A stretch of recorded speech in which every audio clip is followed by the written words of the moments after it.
Assalamualaikum warahmatullahi wabarakatuh. Salam Gur Penggerak. Perkenalkan, nama saya Evip Bening Tiasti SPD, Unit Kerja SD Negeri Sembung 1. Saya adalah CGP Angkatan 10 tahun 2024. Kali ini saya akan menjelaskan tentang koneksi antar materi, kesimpulan dan refleksi modul 1.1 A8. Apa yang Anda percaya tentang murid dan pembelajaran di kelas sebelum Anda mempelajari modul 1.1? Saya percaya bahwa guru adalah pusat pembelajaran atau biasa disebut dengan teacher center. Guru adalah aktor utama, orang yang tahu segalanya, dan satu-satunya sumber belajar, sehingga proses pembelajaran didominasi oleh guru. Peserta didik hanya melakukan kegiatan sesuai dengan perintah guru. Ketuntasan materi lebih penting daripada memahami karakteristik murid. Pembelajaran dianggap berhasil bila peserta didik mencapai nilai KKM yang telah ditentukan. Saya hanya meminta peserta didik untuk menghafalkan materi dan tidak memperdulikan apakah murid benar-benar paham dengan materi yang saya bawakan. Setelah itu, muncul pertanyaan, apa yang berubah dari pemikiran atau perilaku Anda setelah mempelajari modul ini? Setelah mempelajari modul 1.1, ada perubahan yang saya alami, yaitu yang pertama, guru bukanlah satu-satunya sumber belajar. Pemikiran selanjutnya yang saya pikirkan adalah pembelajaran harus berpusat pada murid atau menghamba pada murid. Istilah lainnya, memuliakan murid. Perubahan pemikiran selanjutnya yaitu setiap anak unik dan memiliki kelebihan dan kekurangannya sendiri. Memahami dan menghargai karakteristik murid dalam proses pembelajaran, meliputi kultur, status sosial, minat, perkembangan kognitif, kemampuan awal, dan gaya belajar.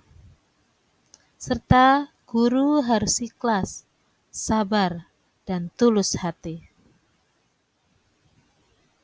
Adapun perubahan perilaku yang saya alami. Saya berusaha menuntun dan memfasilitasi peserta didik dalam membangun potensi atau bakatnya sesuai dengan kodrat alam dan kodrat zaman. Memberikan kemerdekaan belajar kepada peserta didik sesuai dengan kreativitasnya. Melakukan komunikasi secara intensif dengan berbagai pihak demi kemajuan peserta didik. Berusaha menjadi teman, sahabat, dan fasilitator yang baik bagi peserta didik, sehingga muncul rasa keterikatan emosi. Apa yang dapat segera Anda terapkan lebih baik agar kelas Anda mencerminkan pemikiran Ki Hajar Dewantara? Saya menerapkan sistem Among dengan memberikan tuntunan dan arahan kepada peserta didik sesuai dengan kodrat alam dan kodrat zaman. Menerapkan pembelajaran berbasis permainan sesuai dengan kodrat anak. Menciptakan kelas yang menyenangkan. Menerapkan pembelajaran yang berdiferensiasi sesuai dengan karakteristik peserta didik. Mendesain dan mengaplikasikan pembelajaran yang kreatif, interaktif, dan bermakna, di mana pembelajaran berpusat pada murid.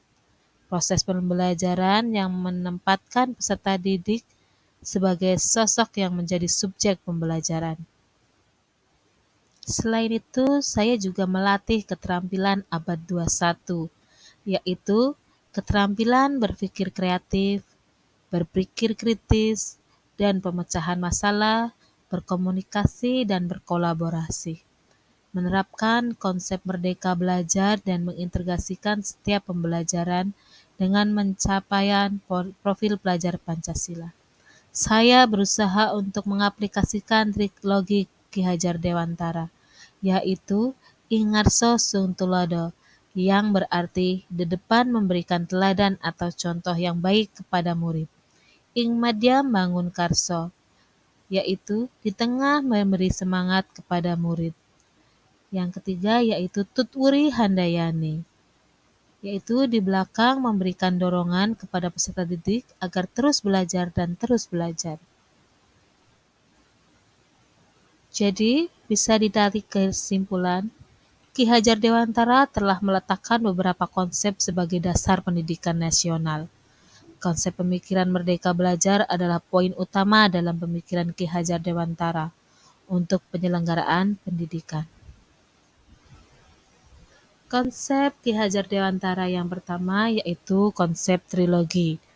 Konsep trilogi Ki Hajar Dewantara digunakan sebagai pijakan pendidikan di Indonesia, yaitu Ingarso Sung Tulodo, Ing Madya Mangun Karso, Tutwuri Handayani, yaitu sebagai seorang pendidik harusnya kita dapat memberikan contoh yang baik kepada muridnya dan memberikan semangat kepada muridnya selama belajar, serta memberikan dorongan kepada muridnya agar terus belajar.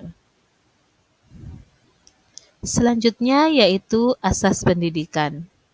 Ki Hajar Dewantara membedakan kata pendidikan dengan pengajaran dalam memahami arti atau tujuan pendidikan. Menurut Ki Hajar Dewantara, pengajaran adalah bagian dari pendidikan.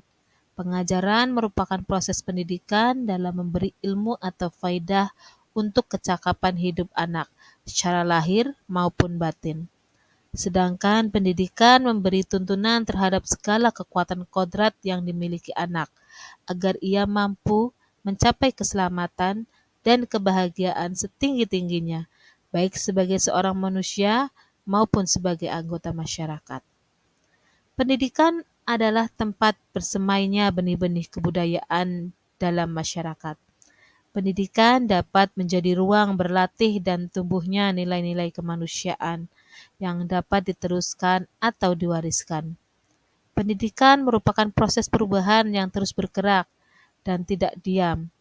Pendidikan bergerak sesuai kodrat keadaan, yaitu kodrat alam dan kodrat zaman.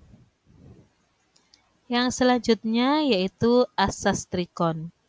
Proses perubahan pendidikan oleh Ki Hajar Dewantara disebut dengan asas trikon, yaitu yang pertama, kontinuitas merupakan pengembangan pendidikan yang dilaksanakan secara berkesinambungan, dilakukan secara terus-menerus dan membuat perencanaan yang baik. Dalam hal ini, pendidikan yang dikembangkan berdasarkan pada nilai-nilai budaya bangsa. Yang kedua, konvergensi merupakan pengembangan pendidikan yang dilakukan berlandaskan pada prinsip memanusiakan manusia dan memperkuat nilai kemanusiaan. Yang ketiga, konsentris adalah pendidikan harus menghargai keberagaman dan memerdekakan pembelajar, memerdekakan diri sendiri dengan tidak mengganggu dan tetap menghargai kemerdekaan orang lain. Dasar-dasar pendidikan yang menuntun.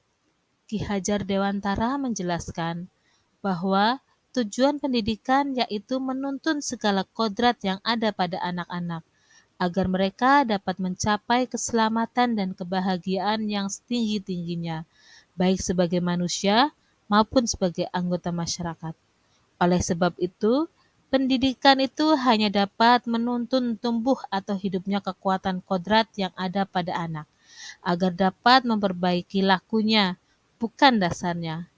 Hidup dan tumbuhnya kekuatan kodrat anak dalam proses menuntun anak diberi kebebasan.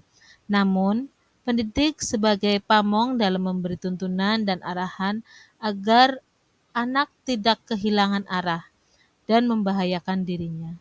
Seorang pamong dapat memberikan tuntunan agar anak dapat menemukan kemerdekaannya dalam belajar. Selanjutnya yaitu kodrat alam dan kodrat zaman. Dasar pendidikan anak berhubungan dengan kodrat alam dan kodrat zaman. Kodrat alam berkaitan dengan sifat dan bentuk lingkungan di mana anak berada, sedangkan kodrat zaman berkaitan dengan isi dan irama. Pendidikan anak sejatinya menuntun anak mencapai kekuatan kodratnya sesuai dengan alam dan zaman. Ki Hajar Dewantara menegaskan bahwa didiklah anak-anak dengan cara yang sesuai dengan tuntunan alam dan zamannya sendiri. Selanjutnya yaitu budi pekerti. Menurut Ki Hajar Dewantara, budi pekerti atau watak atau karakter merupakan perpaduan antara gerak dan pikiran, perasaan dan kehendak, atau kemauan, sehingga menimbulkan tenaga. Budi pekerti juga dapat diartikan sebagai perpaduan antara cipta, karsa, sehingga menciptakan keselarasan atau keseimbangan. Hidup antara cipta, karsa, dan karya. Akhir kata, terima kasih banyak atas segala perhatiannya. Salam guru penggerak. Guru penggerak, tergerak, bergerak, menggerakkan.